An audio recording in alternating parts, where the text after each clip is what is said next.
जब उसकी आंख खुलती है, वो देखता है कि उसकी $3 मिलियन वाली यार्ड के अंदर पानी भर रहा होता है। उसे समझ नहीं आ रही थी कि ये क्या हो रहा है। वो बोट से बाहर आता है। वो देखता है कि एक बहुत बड़ा कंटेनर उसकी यार्ड के अंदर आ लगा है, जिससे उसकी यार्ड डैमेज हो गई है और पानी यार्ड के अंदर भर रहा है।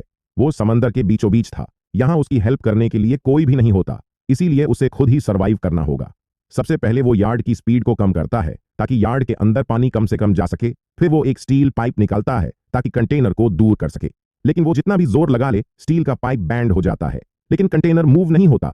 फिर उसे एक आइडिया आता है। वो कंटेनर के ऊपर एक सुराख देखता है। फिर वो अंदर जाता है और कब्बन से एक हैवी एंकर निकालता है और कंटेनर के ऊपर जंप कर देता है। रस्सी को सुराख से बांधकर उस मेटल को पानी के अंदर फेंक देता है। रस्सी स्लोली पानी के अंदर जा रही होती है। वो फौरन से यार्ड को दूसरी ओर घुमाता है और उसका ये आइडिया काम कर जाता है। कंटेनर यार्ड से अलग हो जाता है, लेकिन मसला अभी भी हल नहीं हुआ था, क्योंकि पानी कंटेनर के अंदर भर रहा होता है। वो नीचे जाकर मोटर चलाता है ताकि पानी को बाहर निकाल सके, लेकिन मोटर भी खराब हो चुकी होती है, इसलिए उसके पास कोई रास्ता नहीं होता। वो यार्ड को दूसरी ओर घुमाता है, गहरे समंदर की ओर, ताकि होल को ऊपर कर सके। होल तो ऊपर हो जाता है, लेकिन उसकी यार्ड गहरे समंदर की ओर जाने लगती है। लेकिन खुशी की बात थी कि कंटेनर उससे दूर हो चुका था। इस सब से उसे कुछ रिलीफ मिलता है। फिर वो यार्ड से कुछ सामान निकालता है और अल्फी की मदद से एक लिक्विड बनाता है और उस सुराख पर लगा देता है और उसे बंद कर देता है। देखने को तो वो बंद हो ही गया था। फिर वो चड्ढी की मदद से एक पंप बनाता है, जिससे वो मैनुअली यार्ड से पानी को बाहर निकाल सके। यह करते करते पूरा दिन गुजर जाता है। वो थक जाता है, लेकिन जिंदा रहने के लिए उसे यह सब करना पड़ता है। वो रेडियो से संपर्क करने की कोशिश करता है, लेकिन रेडियो भी काम नहीं कर रहा था।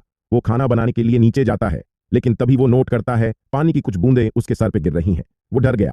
वो जैसे ही बाहर आता है, वो देखता है तेज बारिश और तूफान उसे लपेटने वाला है, और समुद्री तूफान इतना खतरनाक होता है कि एक ही झटके में इसकी यार्ड को पलट सकता है। वो नीचे आता है, लेकिन तभी तूफान के एक झटके की वजह से उसका सर पिलर से टकराता है। वो बेहोश हो जाता है, और फिर जब उसकी आंख खुलती है, वो देखता है पानी बड़ी स्पीड से उसके यार्ड के अंदर आ रहा है। वो जल्दी से यार्ड से बाहर आता है, लाइफ राफ्ट को निकालता है और एक सिरे को यार्ड के साथ बांध देता है और लाइफ राफ्ट को दूर फेंक देता है और रस्सी की मदद से राफ्ट के ऊपर जंप कर देता है। वो थक चुका था। वो सो जाता है, लेकिन जब उसकी आंख खुलती है, तूफान ढल चुका था, लेकिन वो देखता है कि उसकी यार्ड डूब रही है। वो रस्सी की मदद से यार्ड के ऊपर आता है, वहां से खाने वाली चीजें इकट्ठी करता है और राफ्ट पर चला जाता है। और फिर वो अपनी $3 मिलियन वाली यार्ड को अपनी आंखों के सामने डूबता हुआ देख रहा था, लेकिन अभी भी इसने हार नहीं मानी थी। वो बॉक्स खोलता है और मौजूदा चीजों की हेल्प से वो अंदाजा लगाता है कि वो समंदर में किस जगह पे है। उसे पता चल जाता है कि वो उस रूट पर है जहां से इंटरनेशनल शिप्स गुजरती हैं। ये उसके लिए एक उम्मीद की किरण थी, लेकिन फिर 5 दिनों के बाद का सीन दिखाते हैं। 5 दिन गुजर चुके हैं, लेकिन अभी तक समंदर में उसे कोई चीज नजर नहीं आई। सूरज की गर्मी की वजह से उसकी बॉडी डिहाइड्रेट हो जाती है, लेकिन पीने के लिए उसके पास पानी भी नहीं होता। समंदर का पानी पीने लायक नहीं होता।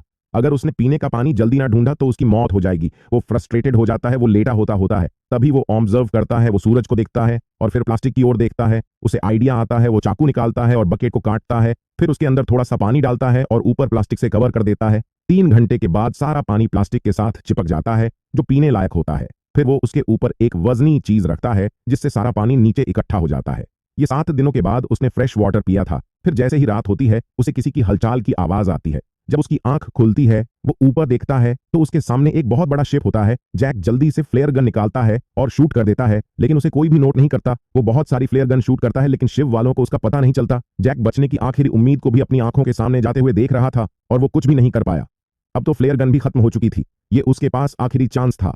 फिर वो एक आखिरी ट्राई करता है। वो कुछ पेपर निकालता है और बकेट के अंदर आग लगा देता है, लेकिन फिर भी इससे भी कोई फायदा नहीं होता। वो शिप वाले इसे नहीं देख पाते। वो आग को और तेज करता है, लेकिन इससे भी कोई फायदा नहीं होता। उल्टा उसकी राफ्ट को ही आग लगने लगती है। आग आउट ऑफ कंट्रोल हो जाती है। जैक बड़ी कोशिश करता है, वो आग को नहीं बुझा पाता, और इसी कशमकश में वो गलती से समंदर के अंदर गिर जाता है। वो अपनी आंखों के सामने अपनी आखिरी जीने की उम्मीद को भी जलते देख रहा था। इस वक्त उसके पास मरने के अलावा कोई चांस नहीं था। वो हार मान लेता है और अपनी बॉडी को समंदर के हवाले कर देता है।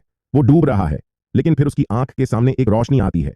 वो देखता है शिव वालों ने उसकी राफ्ट को देख लिया है। वो वहां आ गए हैं।